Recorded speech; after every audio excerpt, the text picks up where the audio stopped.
ఆధారాలతో సహా బయటపెట్టినప్పటి నుంచి కాంగ్రెస్ పార్టీలో వణుకు మొదలైంది. మీడియా కూడా మాకు సహకరించి ఈ కుంభకోణాన్ని పూర్తి స్థాయిలో బట్టబయలు చేసేసరికి పాలకుల గుండెల్లో రైళ్లు పరిగెడతా ఉన్నాయి. కేవలం మాట్లాడడమే కాదు, ఆధారాలతో సహా మరి ఈరోజు పూర్తి స్థాయిలో ఈ కుంభకోణాన్ని బట్టబయలు చేసినాం.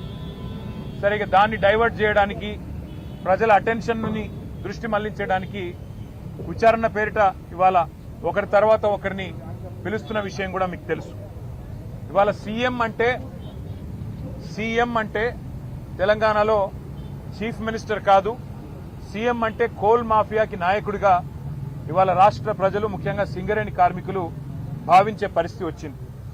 ఇవాళ మీరు ఒక్కసారి అర్థం చేసుకుంటే కుంభకోణాన్ని రాష్ట్ర ప్రజలు, ముఖ్యంగా సింగరేణి ప్రాంతంలో ఉండే మా కార్మిక సోదరులు కూడా అర్థం చేసుకుంటే చాలా స్పష్టంగా ఆధారాలతో సహా మేము బయటపెట్టిన తర్వాత, ముఖ్యంగా మేము లేవనెత్తిన కొన్ని ప్రశ్నల విషయంలో ఇప్పటి వరకు ప్రభుత్వం నుంచి ఒక్క సమాధానం కూడా రావడం లేదు.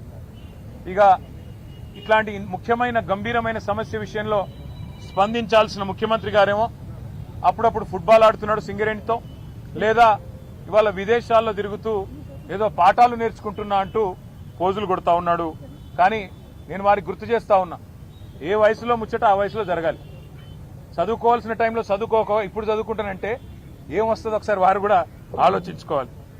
మీరు 10 కోట్ల రూపాయల సింగరేణి నిధులు, సింగరేణి సంస్థకు సంబంధించిన నిధులు దుర్వినియోగం చేసి మీరు ఫుట్బాల్ ఆటకి, ఈ రాష్ట్ర ప్రజలతో మీరు ఎలాగో ఫుట్బాల్ ఆడుతున్నారు, కానీ సింగరేణి సంస్థతో కూడా ఫుట్బాల్ ఆడుతూ 10 కోట్ల రూపాయలు దుర్వినియోగం చేసి ఈరోజు ఆ సంస్థకి తీరని అన్యాయం చేసింది ఇవాళ రేవంత్ రెడ్డి గారు. ఒక్క స్కామ్ సంబంధించి ఇన్ని ఆధారాలు బయట పెడితే కూడా ఒక్క స్కామ్ సంబంధించి కూడా ఇప్పటివరకు పాలకుల వైపు నుంచి సమాధానం లేదు. మేము అడిగాం, స్పష్టంగా చెప్పాం, మళ్ళీ అడుగుతా ఉన్నాం. ఓబీ టెండర్ల విషయంలో, ఓవర్ బర్డెన్ టెండర్ల విషయంలో గతంలో ఎన్నడూ లేని సైట్ విజిట్ సర్టిఫికేషన్, అంటే మీరు సైట్ మీదకి రావాలి, అక్కడికి వచ్చినట్టు సర్టిఫికేట్ తీసుకోవాలి అనే నిబంధన పారదర్శకతకు పాతర వేసి ఎందుకు పెట్టినారు, గతంలో ఎన్నడూ లేని విధంగా ఇది ఎందుకు పెట్టారంటే ఇంతవరకు సమాధానం లేదు. భారతదేశంలో ఎక్కడా ఏ కోల్ గనిలో లేని, ఏ బొగ్గు గనిలో లేని నిబంధన ఇక్కడనే ఎందుకు పెట్టినారు అంటే ఇంతవరకు సమాధానం రాదు. అట్లాగే నిజంగానే 2018 నుంచి 2024 వరకు ఈ నిబంధన గనక కేంద్ర ప్రభుత్వం ఒకవేళ సిఫారసు చేసి ఉంటే ఆ రోజున్న బీఆర్ఎస్ ప్రభుత్వం అమలు చేయలేదు. అన్ని టెండర్లను కూడా ట్రాన్స్పరెంట్ గా మేము పిలిచినాం. అందుకే ఆ రోజు అన్ని మైనస్ టెండర్లు వచ్చినాయి. ఎస్టిమేటెడ్ కాస్ట్ కంటే తక్కువ ఖర్చుకే సింగరేణికి డబ్బులు ఆదా చేస్తూ ఆ రోజు జరిగిన మాట వాస్తవమా కాదా? మరి ఆ రోజు ఆ టెండర్లలో లేని షరతు మీ ప్రభుత్వం వచ్చిన తర్వాత ఈ సైట్ విజిట్ సర్టిఫికేషన్ అనే విధానం ఎందుకు పెట్టారు, ఎవరికి లాభం చేయడానికి పెట్టారు అంటే ఇంతవరకు ప్రభుత్వంలోని బాధ్యులు ఏ ఒక్కరు కూడా సమాధానం చెప్పట్లేదు. 2025-26లో నిజానికి జనవరిలో ఒక టెండర్ చేశారు ఈ నిబంధన లేకుండా.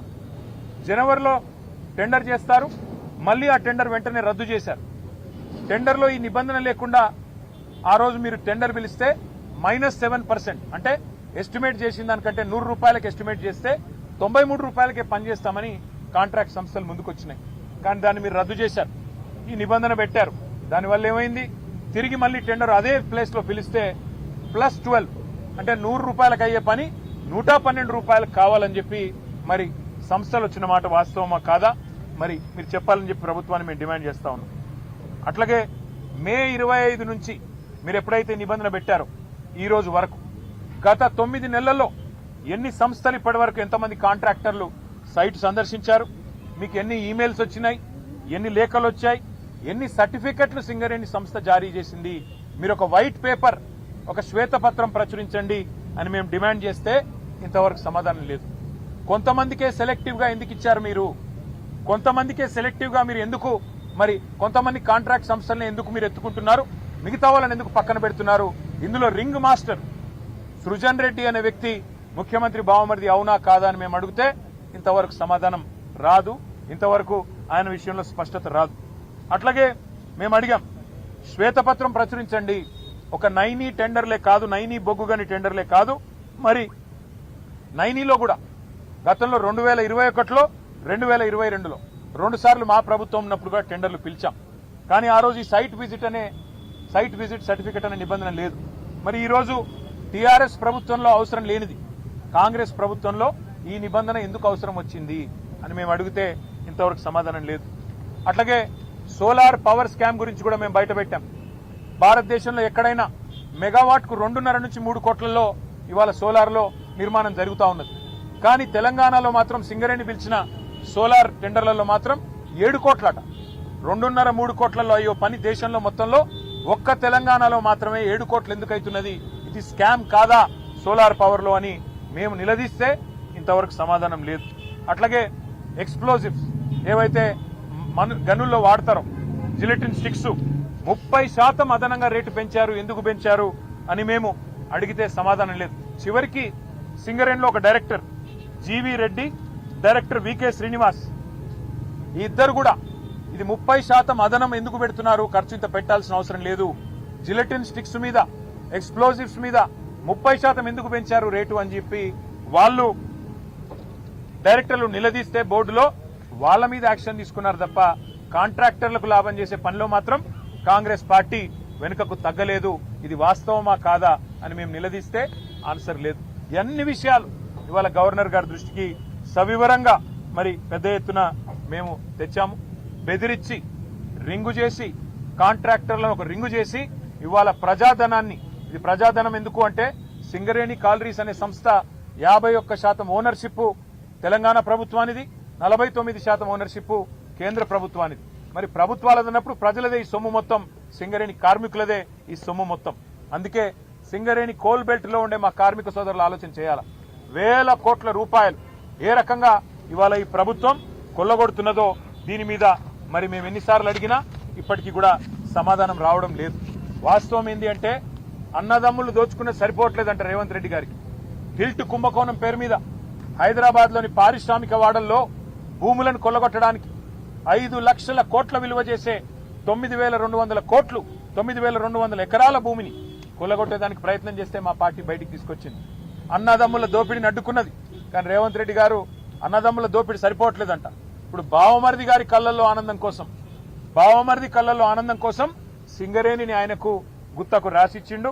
తెలంగాణ కొంగు బంగారంగా భావించే సింగరేణిని కాంగ్రెస్ ముఖ్యమంత్రి రేవంత్ రెడ్డి పట్టపగలే కబిలిస్తా ఉన్నాడు.